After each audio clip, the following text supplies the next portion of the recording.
Namaste, Jai Shivai. Today we are going to talk about who is eligible for knowledge and who is not eligible for knowledge. A lot of time Westerners wonder about the fact that why this teaching is not being given to me, why that teaching is not given to me, and it's never about, keeping things secret or anything like that. It's not like that. It's just that not everything can be taught to anybody and everybody. That is what you have to understand. And on what parameters and on what basis are we saying not everything can be taught to anybody and everybody? That is what we are going to discuss here. That who is eligible for knowledge. Now you can take it as a knowledge of something as simple as cooking something, boiling the water or cooking noodles or whatever it is from the cooking science, and it's all the way about yogic sciences, something that is very subtle. Okay, so from a very hard and material perspective as well as of the knowledge of anything that's subtle. Okay, so knowledge in general, who is eligible for it? That is what we are trying to understand here. So the first thing that is looked upon, that is required to decide about the eligibility for knowledge is, first thing that we call is curiosity. Okay, the correct word for it is sushrusha. Okay, a healthy curiosity about how things are done, why this is the way it is, trying to understand the truth behind everything.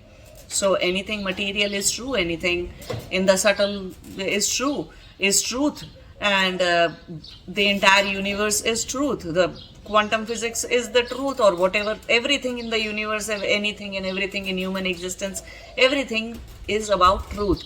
So somebody is trying to go into the depth and is questioning why it is the way it is, how it is done, so why, how, and is this true or false, those kind of. So first thing that is required is the curiosity. Until someone has that curiosity,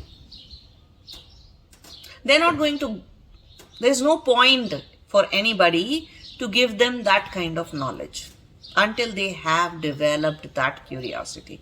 Even the first sutra of many Upanishads and Vedanta and so many other things is Athato Brahma Jigyasa. So Sushrusha is Jigyasa. Jigyasa means curiosity. Okay, so the first sutra itself says that someone who wants to find out the Supreme Being, wants to find out the truth of the existence of Supreme Being or Paramatma or God that you would like to call, whatever term that you would like to use here. Okay, or what is consciousness, what is this, what is that, what is the science behind different kinds of yogic sciences. So it's all about, first thing is curiosity, having the curiosity. There's nobody is moving forward in that direction about which you are not even curious, right? There are people, those who will right away question, why do I need to learn this? Why do I need to learn that? Why do I need to be conscious? I'm happy with my patterns. I'm happy with my chitta vrittis and this and that. So the question is, why should I learn? What is there in ancient sciences to learn about, to know about? So they do not have the curiosity. Anybody not having the curiosity is not going to move forward in that direction. In the direction of getting a deeper understanding, deeper knowledge about something. What is the second thing that is required? Second thing is conscious listening. Very conscious, attentive listening. And that is missing from so many people. And why is it missing?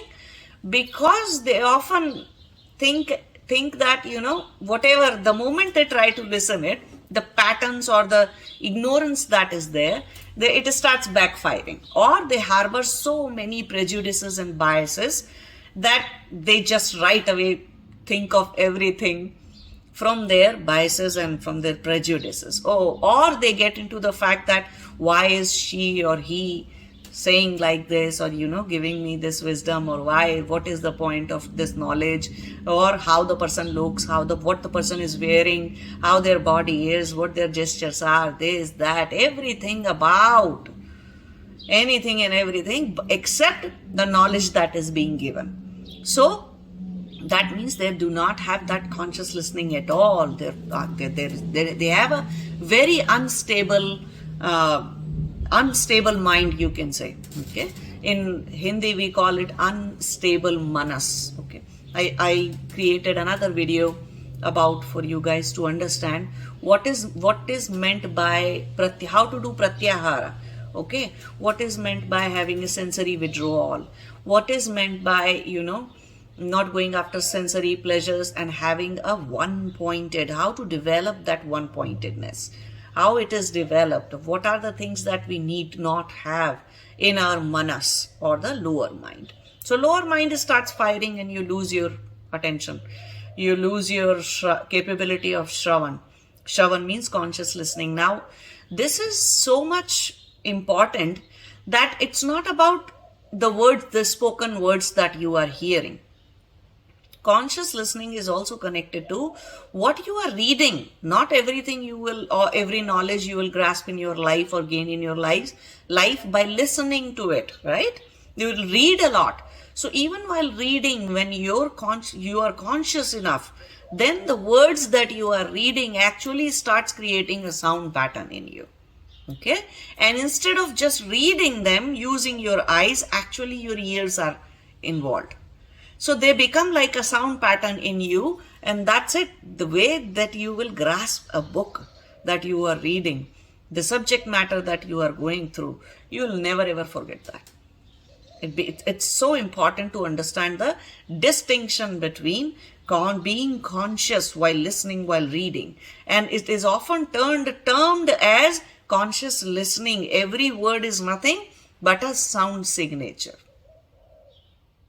How many people just lose the consciousness even while listening to any guru's videos, any YouTube videos? And what happens when you do not listen to anything properly? Say for example, a recipe is being told to you. Okay, a recipe is being halfway through, or just after 10 minutes of it or 5 minutes of it, you lost your listening capability. You are in your thoughts, you are in your emotions, you are in your memories, you are somewhere.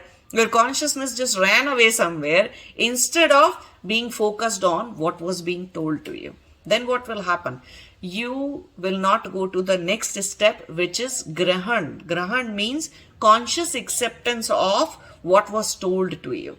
That in this recipe, you do this step, you lower the heat, then you raise the heat, then you cook this, then you fry that, then you do this, then you do that. Out of 10 steps, you will hardly have a conscious acceptance of 10% of the subject matter.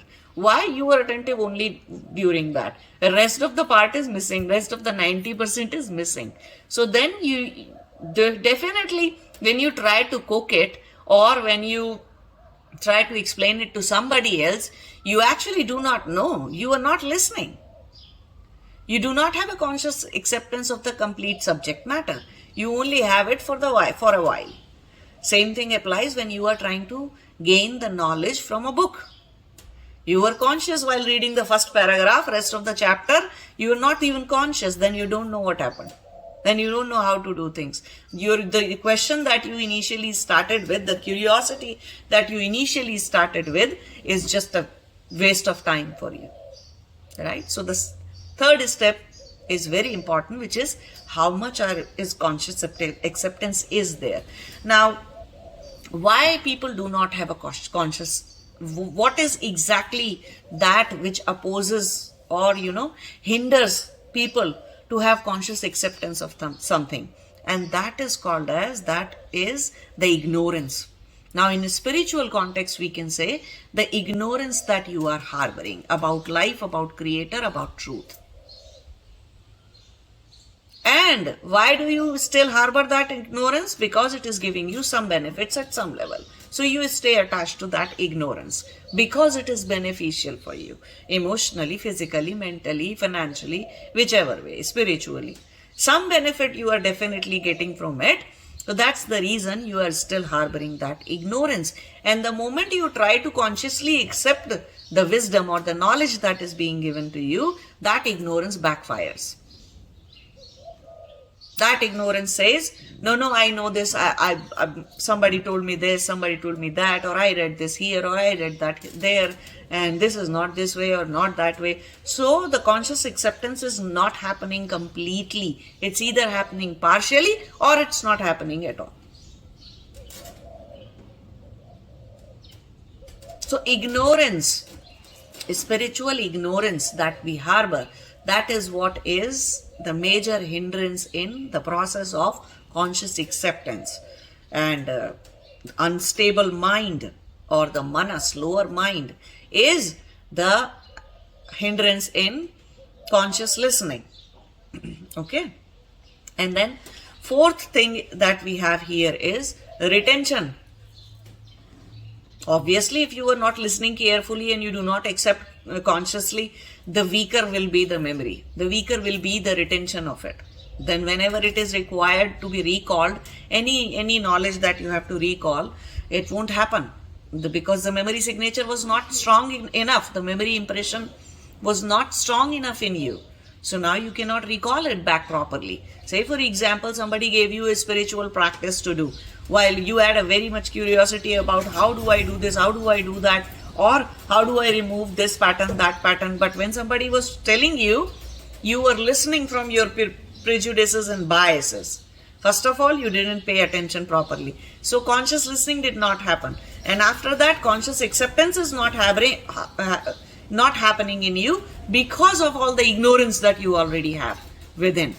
So then you are following that practice, and somebody told you these 10 steps are the practice, and then when you are trying to do 5 are happening, 2 are happening, rest of them are not happening. Or you are following anything just half-heartedly, you are not even following the practice properly, and such people after 2 years, 3 years or lifetime, they end up saying, yeah, I tried yoga, yeah, I did this, I did that, I tried meditation, it didn't work. Or that this didn't work, that didn't work, this guru doesn't teach, this guru doesn't know this thing, that thing.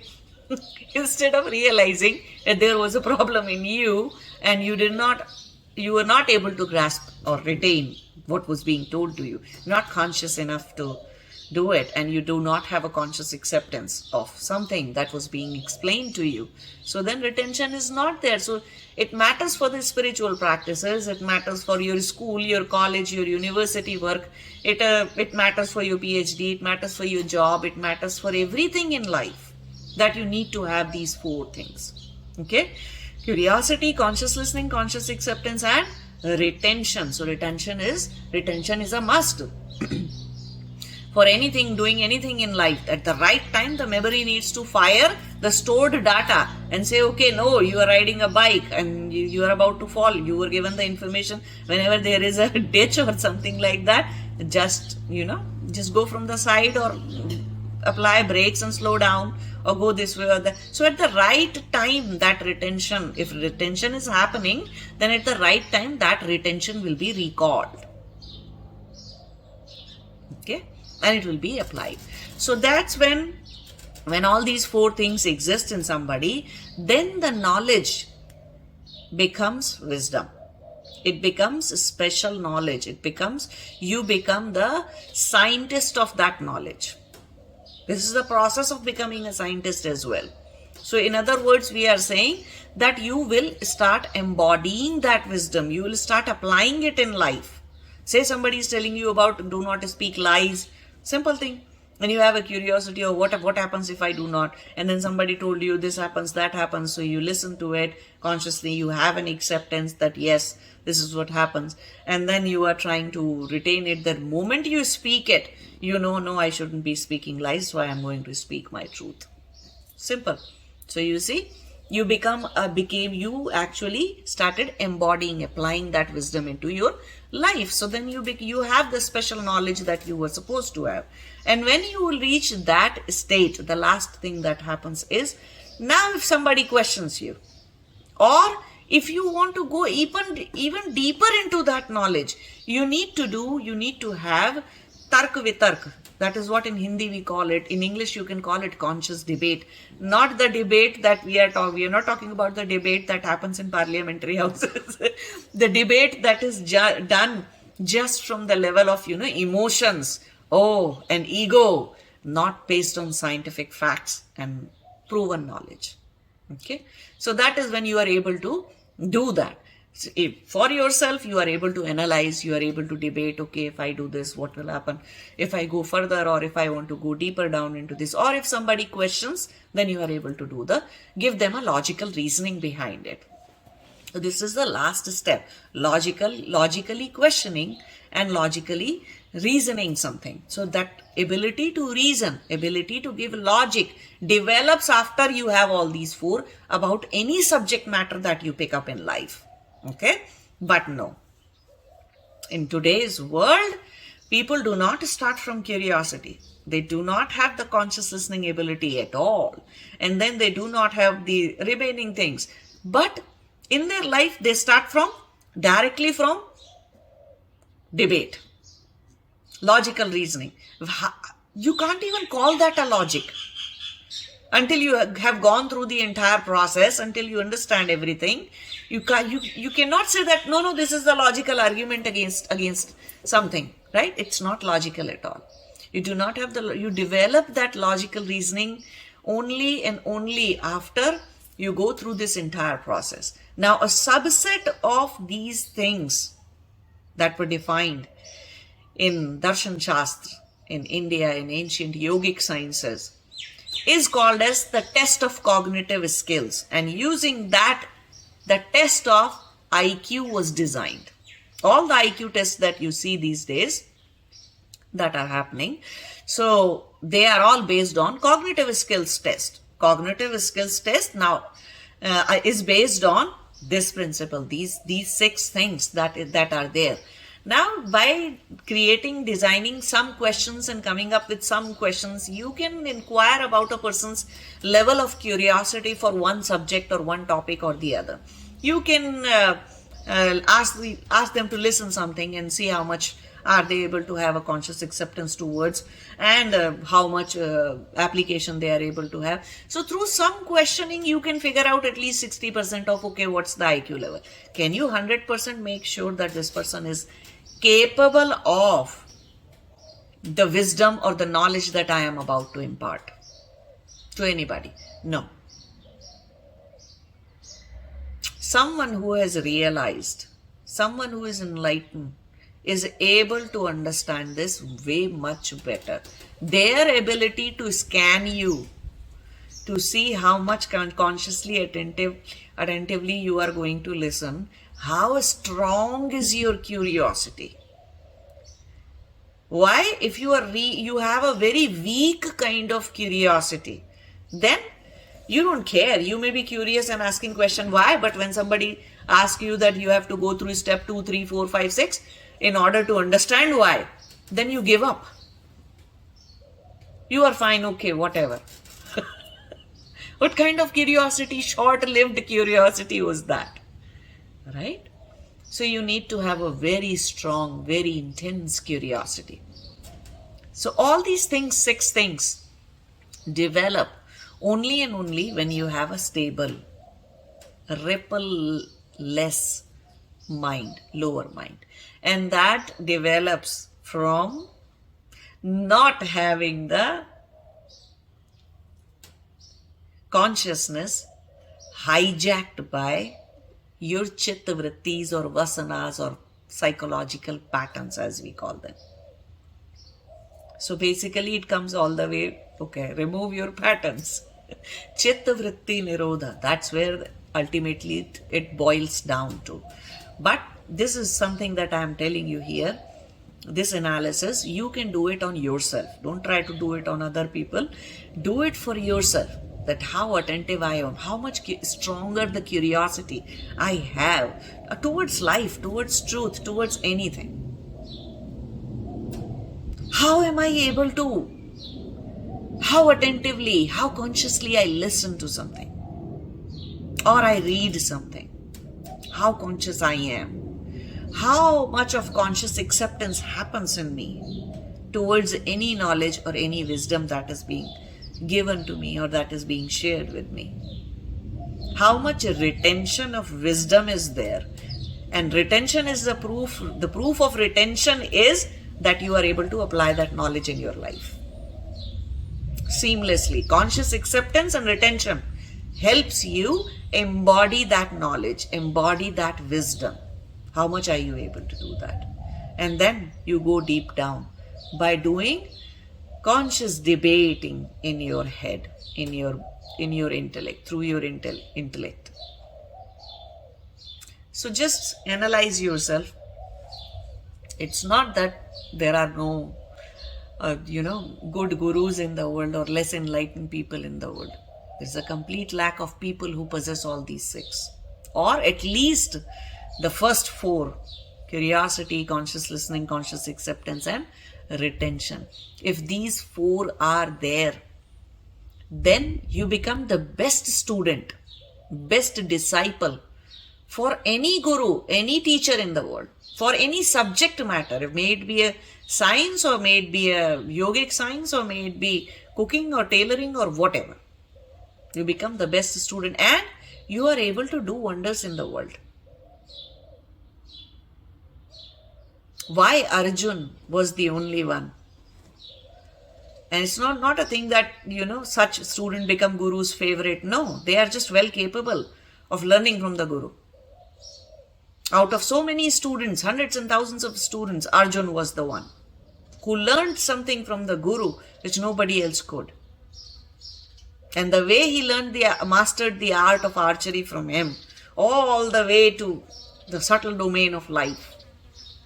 He constantly was working on himself in improving his own cognitive skills. If you would like to call these things as a cognitive skills, then he was constantly working on improving these skills so that whatever his knowledge or wisdom is being shared with him, he's able to utilize it properly. So just analyze yourself and see how far you go. What do you have and what it takes to actually be a disciple, to actually be a devotee or a disciple or a good student for any teacher, any guru in the world. Namaste. Jai Shiva.